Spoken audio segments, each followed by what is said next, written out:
안녕하세요. 저는 올해 40살 여자 박설아라고 합니다. 제가 이렇게 사연을 보내게 된 것은 사람 인연이라는 게 정말 어떻게 연결될지 모르는 거구나. 어떤 관계로 돌아오게 될지는 정말 모르는 거구나 느꼈기 때문입니다. 제 사연을 들으시는 분들 중에선 아마 전 남편처럼 의도치는 않았지만 적을 많이 두는 사람도 있었을 것이고 제 전 직장 대표님처럼 편견으로 인해 좋은 사람을 놓치거나 색안경으로 인해 큰 실수를 겪었던 사람들도 분명 있을 겁니다. 그런 분들이 있다면 제가 뭐 그렇게 인생을 길게 살아본 건 아니지만 인생은 어떤 일이 어떻게 생길 줄 모르니 모든 분과 두루두루 잘 지내셨으면 해서 제 사연을 말씀드려요. 저는 제가 한 5살 무렵 아버지가 지병으로 돌아가셨다고 했습니다. 게다가 외동이었어요. 늘 형제 자매가 북적이는 집을 부러워할 때면 친구들은 저에게 야, 내 오빠 가져가. 야, 내 언니 데려가. 이러면서 투덜거렸지만 저는 그렇게라도 투덜거릴 형제가 있다는 사실이 참 부럽더라고요. 게다가 엄마는 빨리 혼자가 되셨기 때문에 늘 이런저런 일로 너무나 바빴습니다. 그래서 저는 늘 혼자였어요.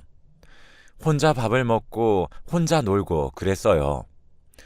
아무리 오랜 시간 혼자 있어도 제가 혼자란 사실은 늘 적응이 되지 않더라고요. 그렇게 전 대학을 졸업한 후 조그마한 회사에 입사를 하게 되었습니다. 그 당시엔 여자들의 사회적 지위란 것은 한계가 있었을 때였고 저도 능력 있는 커리어 우먼이 되겠다 이런 것은 생각조차 못했었죠. 그저 평범하게 돈을 벌면서 살고 싶은 그런 보통의 여자였어요. 그러다 제 이런 생각에 180도 뒤집힌 계기가 있었습니다. 우연히 저희 회사에서 기획하고 있는 사업안을 돈이 많은 투자자 쪽 회사에서 마음에 들어 하셨고 그 기획안에 대해 자세히 들어보고 같이 일해보고 싶다며 저희 회사에 제안을 하셨죠. 그렇게 대표님은 직원이라고 해봤자 꼴랑 5명밖에 안 되지만 하루에 3번씩 회의를 열었고 무조건 성공시켜야 한다며 우리를 압박하셨어요. 그렇게 대망의 디데이 날이 되었고 그 회사의 대표 이사를 한 분이 오셨는데 저희 직원 모두 깜짝 놀랐습니다. 대표 이사님은 50대 정도로 보이는 여성분이셨기 때문입니다. 저희 대표님은 여성분이 대표이사라고는 꿈도 못 꾸고 인사도 제대로 안 했어요. 그런 무례한 태도의 대표이사님은 아니 사람이 들어왔으면 인사를 해야지. 여기 대표란 놈 누구야? 라며 카리스마 있게 큰 소리를 내셨어요. 저희들은 대표이사님께 모두 압도되는 걸 느꼈습니다. 그런데 눈치 없는 대표님은 아니 이봐요. 비서 양반. 대표 이사님이 오시면 인사를 드릴게요. 언제 오시는데요? 라며 빈정거렸고 대표 이사님은 그런 대표님을 한심한 듯 쳐다보며 대표란 놈 꼬락서니를 보니 회사가 어떻게 돌아가는 줄 알겠네. 라며 명함을 던지셨어요. 그러고는 이번 협상은 없던 걸로 하죠? 라며 나가버리셨습니다. 대표님이 받은 명함을 보고 사색이 되더니 후다닥 대표 이사님을 붙잡으러 나갔습니다. 밖에서는 호통소리가 한동안 들렸고 그렇게 저희 대표님이 성사시키려고 했던 협상은 엎어지는 듯 했죠. 대표님은 다시 후다닥 사무실로 들어와서는 직원들 중 유일하게 여자인 저를 붙잡으며 너가 우리의 희망이야. 어떻게 해서든 내가 미안해한다고 전하고 어떻게든 무조건 이사님 마음을 돌려와 라며 제 등을 떠미셨어요. 이 일이 어그러지면 전부 다 제 탓으로 뒤집었을 것이 눈에 선하더라고요. 그렇게 저는 몇 날 며칠 그 대표 이사님 문 앞에서 얼쩡거리고 점심시간이면 커피를 책상 위에 올려놓고 봐주시질 않으니 편지도 써가며 갖은 방법으로 마음을 돌리기 위해 애를 썼습니다. 그러던 어느 날 아침에 터벅터벅 대표 이사실로 가고 있는데 갑자기 뒤에서 그 대표 이사님이 근성은 좋네. 들어와. 하는 겁니다. 저는 너무 놀라고 기쁜 마음에 뛰쳐들어갔고 그렇게 승낙을 받아냈죠. 저희 회사 대표님은 그 사건 이후로 절 대하는 대접이 달라지더군요. 게다가 전 대표이사님과 그 일 이후로 아주 절친한 사이가 되었어요. 언니 동생 하는 사이 말이죠. 이때부터 저도 미자 언니 같은 여자가 되어야지 라는 꿈이 생겼어요. 미자 언니는 돌싱이었는데 그것도 참 멋지게 보였어요. 콩깍지가 남자한테만 쓰이는 건 아니구나 처음 느꼈었죠. 아무튼 언니는 남편의 도박과 바람에 지쳐 이혼을 했다더라고요. 그 뒤로 맘 굳게 먹고 이혼녀라고 얕잡아 보지 않게 강한 척하면서 살게 되었다고 해요. 아무튼 그렇게 자주 만나서 밥도 먹고 커피도 마시며 계속 친하게 지냈어요. 그 사이 35살이 된 저를 보면서 미자 언니가 설아야, 너도 이제 결혼해야지. 언제까지 언니랑만 이렇게 놀고 먹고 할래? 라고 물었죠. 언니는 저만 만나면 계속 연애해라, 어쩌라, 정말 친언니처럼 걱정해주고 조언해주고 그랬었어요. 제가 나이를 먹어가면서 소개팅을 통해 만나든 자연스럽게 만나든 어쨌든 만나다 보면 결혼 이야기가 항상 나오기 시작했는데, 그런데 사실 홀어머니 밑에서 외롭게 자라왔잖아요. 그래서 그런지 제가 나중에 꾸릴 가정이 어떤 모습일지 상상이 안 되더라고요. 그러다 보면 전 머뭇거리고 상대방은 제 태도에 지치고 그렇게 멀어지곤 했었어요. 그러다 주말마다 가는 카페가 하나 있는데 그날도 평상시와 똑같이 아메리카노를 주문했어요. 그런데 카페 알바생이 머뭇거리며 저에게 쪽지를 주더라고요. 그래서 펼쳐봤더니 연락처가 적혀 있었고 연락처를 남기신 분은 바로 뒤 테이블에 있다고 했었죠. 그렇게 뒤를 돌아보았고 첫눈에 반했습니다. 한눈에 뿅 간다는 게 이런 말일까요? 새하얀 피부에 뭐랄까 눈매가 아주 선하고 순하게 생긴 사람이었어요. 그분이 절 보며 웃는데 정말 제가 그 눈웃음에 꼼짝없이 넘어가 버렸죠. 저는 그렇게 35살 나이에 3개월 정도 만난 그분이랑 초고속으로 결혼하게 되었습니다. 그렇게 신혼집을 구해 같이 살기 시작했어요. 결혼하기 전 남편은 제게 고백할 이야기가 있다고 하더라고요. 남편은 사실 어렸을 때 엄마에게 버림당했다고 했어요. 그래서 여자를 증오하며 살았다고 하더라고요. 가정폭력을 입삼는 아빠에게 자신을 버리고 도망간 것을 죽어도 용서하지 못하겠다고 했어요. 그러나 엄마라는 빈자리는 늘 그리운 자리였죠. 그러다 보니 엄마 같은 여자를 만나고 싶었다고 했어요. 그런데 결혼하고 나서부턴 남편의 이런 바람이 그런 엽기적인 불륜으로까지 사람을 몰고 가게 될 줄 상상도 못했었죠. 남편은 결혼 후 제가 진짜 엄마인 줄 알았던 것 같아요. 집에 오면 손가락 하나 까딱을 안 하더군요. 반찬 투정에 아침에 출근을 하라고 깨우면 5분만 더 이러면서 민기적거리고 나중에는 지각도 밥 먹듯이 하더군요. 이것도 하루 이틀이지 5개월 정도 시달리고 나니까 진짜 좀 슬슬 저도 짜증이 나더라고요. 사실 저도 아버지 없이 자랐기 때문에 아빠 같은 남편을 기대했었어요. 제가 생각하는 아버지란 존재는 듬직하고 믿음직스럽고 그런 존재였기에 남편이 엄마 같은 여자를 만나고 싶었단 말에 서로 그런 역할을 하며 품어줄 수 있을 것 같다고 생각했는데 개뿔, 정말 5살짜리 애를 하나 키우고 있는 기분이었습니다. 그렇게 6개월째 되던 어느 날 남편에게는 회사 일이 있다며 거짓말을 치고 미자 언니를 만나러 갔어요. 미자 언니가 그동안 중요한 일이 너무 많아 제 결혼식에 오지도 못했었거든요. 정말 오랜만에 만난 언니에게 그동안 쌓였던 스트레스를 마구 풀어냈고 그러고 나니 한결 마음이 가벼워졌죠.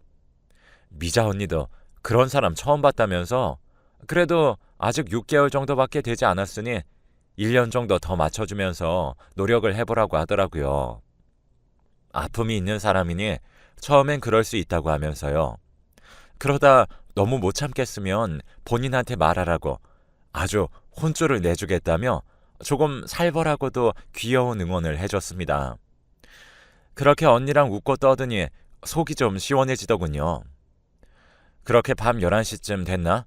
제가 퇴근하고 집으로 들어갔더니 아주 집이 난장판이 되어 있었습니다. 라면을 끓여 먹은 것 같은데 그 냄비 하나도 제대로 못 들고 엎어서 그걸 그냥 저 올 때까지 치우지도 않고 기다리고 있었다고 하더라고요. 그러면서 자기가 치워줘 하는데 갑자기 우라가 터져서 아니 병철 씨는 도대체 제대로 할 수 있는 게 뭐야? 내가 남편이랑 사는지 3살짜리 애기랑 사는지 모르겠어. 당신 손은 장식이야? 라며 와다다 쏘아붙였습니다. 남편은 상처를 받은 티란 티는 다 내면서 쪼르르 침대로 달아나 버렸어요. 내 나이 35살에 이게 뭔 일인가 싶기도 하고 기가 차서 헛웃음만 나오더군요. 그날을 기점으로 저희는 자주 싸우고 다투기 시작했습니다. 결국 결혼한 지 8개월째 되던 달부터 각방을 쓰기 시작했죠. 그런데 어느 순간부터 남편이 밖에서 저녁을 먹고 들어오기 시작했어요. 처음엔 편했습니다. 턱에 구멍이 난 것도 아니고 맨날 질질 흘리고 설거지 도와준다고 하면서 더 개판으로 만들어 2번씩 손이 가게 만드는데 밖에서 먹고 들어온다니 제가 얼마나 편했겠어요. 그렇게 4개월이 더 흘렀죠. 그래도 주말엔 밥도 먹고 TV도 보며 깔깔대며 웃고 지냈어요. 결혼하고 나서 얼마 만에 맛보는 자유였는지 모릅니다. 그런데 어느 날부터인지 주말에도 나가서 먹겠다고 나가버리더라고요. 아무리 구박하던 남편이긴 했지만 좀 서운하더라고요. 제가 남편에게 자기야 같이 나가서 먹을까? 오랜만에 연애 시절 기분도 좀 내보고 라고 얘기했는데 남편은 왜? 이제 밖에서까지 나 구박하려고? 나도 이제 그만 듣고 싶어 라며 문을 쾅 닫고 나가버리더군요. 그러는 남편을 보니 내가 좀 심하긴 심했나 싶었어요. 그래서 남편이 들어오면 다시 잘 이야기를 해서 오해를 풀어야겠다 생각을 했어요. 미안하더라고요. 그리고 저도 배도 출출하고 귀찮기도 해서 근처 식당에서 먹고 오려고 나갔죠. 그런데 제가 찾아간 근처 식당에서 제 남편이 거기서 일을 하고 있었습니다. 저는 남편을 보곤 급하게 나와버려서 남편은 저를 못 봤던 것 같았어요. 그러더니 카운터에 있는 아주 젊고 예쁜 아가씨의 어깨도 주물러주고 어깨를 토닥여주기도 하는 게 아니겠어요. 완전 배신도 이런 배신이 없었죠. 이런 생각 드는 게 좀 이상할진 모르겠지만 내가 다 고쳐놓으니 어떤 년이 뺏어가나 싶은 생각이 들어 좀 괘씸하더라고요. 그래서 저는 좀 더 확실한 증거를 위해 일단 식당 마감할 시간쯤 식당 근처에서 기다렸죠. 그랬더니 가게 문을 닫고 나서 카운터에 있던 아가씨랑 함께 그 여자 집으로 향하는 게 아니겠어요? 이것들이 미쳐도 단단히 미쳤구나 생각했고 일단 뒤쫓아가면서 그 여자 집까지 들어가는 사진을 다 찍어뒀죠. 그리고 알아봤더니 그 식당은 모녀가 하는 집이더라고요. 유부남이란 사실을 모르는 건가 이런 생각이 들었어요. 남편이 워낙 동안이라서 미혼이라 해도 믿기긴 했어요. 처음엔 분명 남편이 속이고 그 여자에게 접근했다고 생각했었죠. 다음날 전 식당으로 찾아갔어요. 남편은 자리에 없더군요.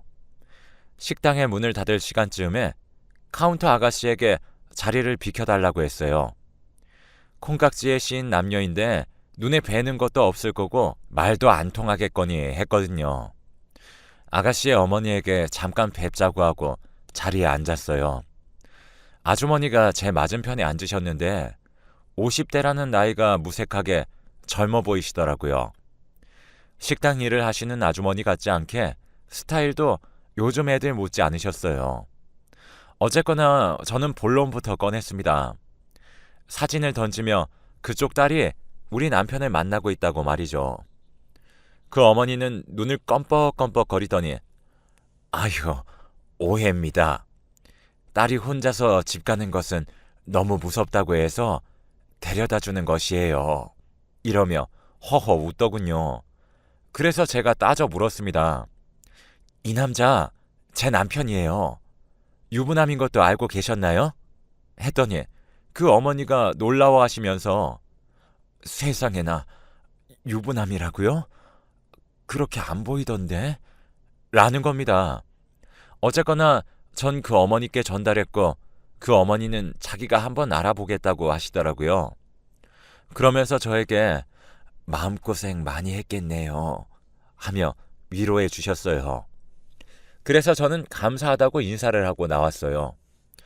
그 주의 토요일 약속이 있었던 것인지 남편은 또 아침부터 때 빼고 광을 내며 나가더라고요. 저는 속으로 오늘이 네 제삿날이다 하며 소형 카메라가 달려있는 가방과 혹시 몰라 녹음기까지 챙겨서 그 집으로 향했어요. 식당 어머니께 말씀드리고 난 후 혹시나 싶어서 구매했었거든요. 그 여자 집으로 찾아가니 현관문이 살짝 열려 있었어요. 초인종을 누르고 열어주기도 전에 문을 열며 뛰어들어갔더니 정말 상상도 못했던 일들이 제 눈앞에서 펼쳐졌습니다. 지금 생각해도 생생하네요. 글쎄 제 남편이 자기야 누가 온 거야? 하며 혀 짧은 애기 소리를 내면서 현관 쪽으로 오는 것이 아니겠어요. 이게 너무 말도 안 되는 상황을 보니까 사고 회로가 딱 정지가 되더군요. 저는 어버버 하고 있었고 남편도 저를 보더니 뒤로 나자빠졌습니다. 그런데 제 충격은 거기에 그치지 않았습니다. 그 아줌마는 당황한 기색도 없이 뻔뻔하게 고개를 쳐들며 왔어? 여긴 내 남자친구 이러더라고요. 저는 아줌마에게 미쳤어요? 지금 제 남편 데리고 뭐 하는 거예요? 아니지 자기야. 자기가 왜 할머니를 만나? 했더니 그 아줌마가 제 뺨을 내려치면서 말 가려가면서 해, 이 기집애야. 내가 어딜 봐서 할머니야? 너보다 5살은 어려 보이는구만. 이라고 하는 거예요. 이제 봤지? 이혼이나 해. 라는 말을 끝으로 무작정 저를 집 밖으로 밀쳐내면서 쫓아내더군요. 와, 세상에. 딸이 아니라 딸의 엄마, 그러니까 50대인 저 여자랑 바람이 났다고? 그것도 식당 아줌마? 하는 순간 제 머릿속에선 여태까지 남편이 연애 내내 결혼 내내 중얼거렸던 말이 떠오르더군요. 나는 엄마 같은 여자가 좋아 라는 말이요. 아니 아무리 그래도 그렇지 엄마 같은 여자가 좋다고 진짜 엄마 뻘을 만날 줄 누가 알았겠어요. 남편은 그 뒤로 저를 쫓아와 오해라며 미안하다고 싹싹 빌기 시작했어요. 저는 그렇게 매달리는 남편에게 지나가는 사람이 보든가 말든가 야, 합의 이혼 생각도 하지 마.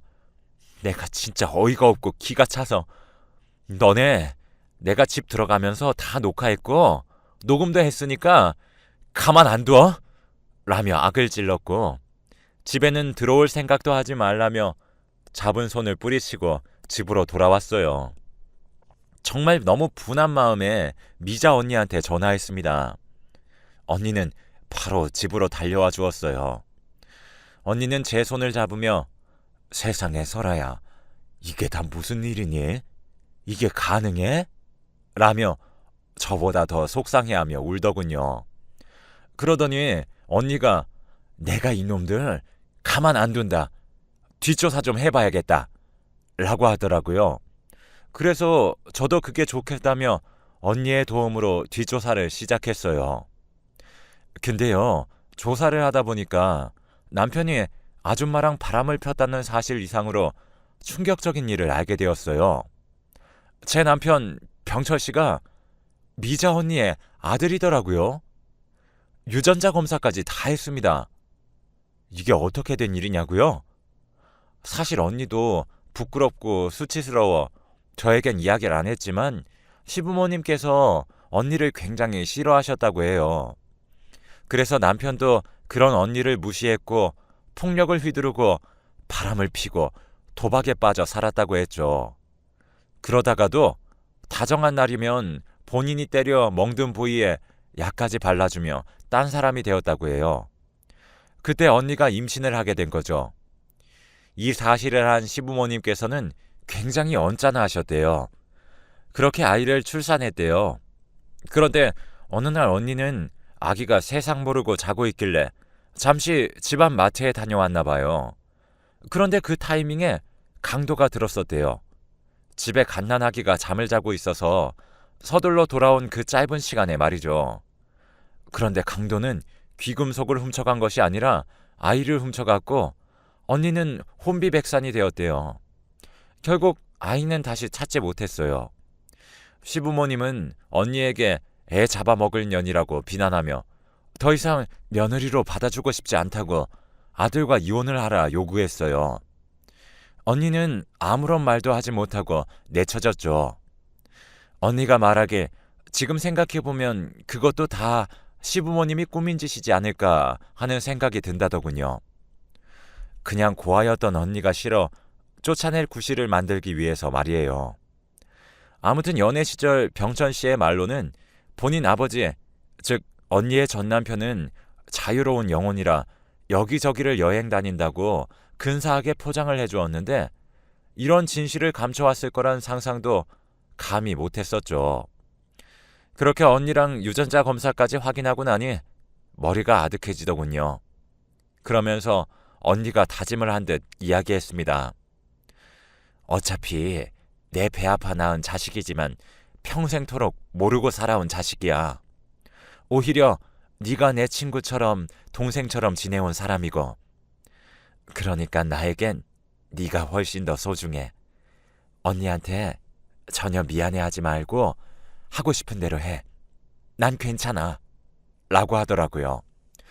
그렇게 저는 남편의 불륜 사실을 남편의 회사에도 알렸고 그 아줌마네 식당 문 앞에도 대자보로 크게 붙여버렸어요. 그리고 이혼 소송이 진행되었고 소형 몰래카메라에 찍힌 영상과 녹음 파일 모두 증거로 채택되었습니다. 그런데 진짜 생각할수록 황당했던 것은 그 아줌마는 뭐가 그렇게 당당했던 것인지 법원에서까지 남편에게 우리 아들 하며 이미 내 남편이라고 빨리 이혼시켜달라고 그래야 우리 혼인신고할 수 있다면서 생 난리를 피우는데 와, 아무튼 그 덕에 저에게 더 유리하게 이혼소송에 승소할 수 있었죠. 대출이 많긴 했지만 공동명의로 되어 있던 이 집도 차도 다 제 쪽으로 인정을 해줬습니다. 대출금은 제가 갚아나가야 되겠지만요. 워낙에 전 남편의 아기 같은 성격 탓에 자신에게 조금이라도 상처를 주는 사람이라고 여겨지면 받아들이지 못하고 모든 관계를 끊어냈었어요. 생각해보면 그래서 남편은 더 아이처럼 고립되어 갔던 것은 아닐까 싶네요. 엄마처럼 자신을 품어줄 만한 그런 상상 속의 존재를 찾아 헤매게 된 원인이 바로 그런 성격 탓이지 않을까 싶더군요. 그리고 그렇게 당당해하던 아줌마는 사람들의 비난에도 불구하고 꿋꿋하게 영업을 계속했어요. 억척스럽게 말이죠. 그런데 전 남편은 직장에서 불륜남 딱지 때문에 해고도 당하고 백수처럼 집에만 틀어박혀 자신에게 찡찡거리자 질려버렸는지 전 남편을 버리고 다른 지역으로 가게를 옮겼다고 하더라고요. 사실 전 남편이 직장을 잃게 된 거에는 미자 언니의 파워가 조금 들어갔는데 알고 보니 전 남편의 회사가 아주 어려웠을 때 언니의 도움으로 기사회생한 회사라고 해요. 제가 남편 회사에 불륜 사실을 알리고 난 후 그 회사의 임원진들이 김병철 퇴사 건으로 긴급회의가 소집됐을 때 언니는 참석 의사를 밝혔고 그 자리에 언니가 임원진들에게 이야기했다고 해요. 아니 세상에 자기 와이프 버리고 50대 여자랑 바람났다는 얘기가 퍼지면 회사 이미지에 잘도 도움이 되겠네요. 이 정신 나간 행동을 그냥 넘어가고 싶다는 사람 있나요? 라고 퇴사를 종용했다고 해요. 퇴사에 동의하지 않으면 너도 똑같은 놈이다 라는 숨은 의도가 있었으니 누가 구원자 같은 존재인 언니에게 이의 제기를 했겠습니까? 저야 속 시원하고 좋은 일이지만 언니가 좀 걱정이 되었던 것도 사실이었습니다. 그래서 언니에게 한 번은 물었었죠. 언니, 그래도 언니가 낳은 아들인데 그래도 아주 조금은 마음이 아프지 않아? 라고 물었더니 언니는 아휴, 참 설아야. 자식은 낳아서 내 새끼가 되는 게 아니라 기르면서 내 새끼가 되는 거야. 정이 붙어야 죽고 못 사는 사이가 되는 거지. 라며 시원하게 내지르는 통에 언니 걱정은 안 하기로 했답니다. 아무튼 제가 만약 나이가 많다면 어울리지 않고 나랑 다른 삶을 살았던 사람들의 조언에 귀를 기울이지 않고 벽을 치며 지냈다면 지금처럼 위기가 왔을 때 잘 헤쳐나갈 수 있었을까 생각이 들더군요. 그렇다고 모든 사람과 억지로 어울리고 그러라는 건 아니지만 나에게 기회가 되는 좋은 인연들이 있다면 꼭 두루두루 지내시며 관계를 통해 지인의 폭을 넓히는 그런 삶도 나쁘진 않겠다 생각되어 라디오에도 오지랖을 한번 부려봅니다. 이제 결혼 생활한 지 2년, 이혼 후 3년이 지난 시점에서 느낀 점들이 많네요. 모두들 건승하시길 바랄게요.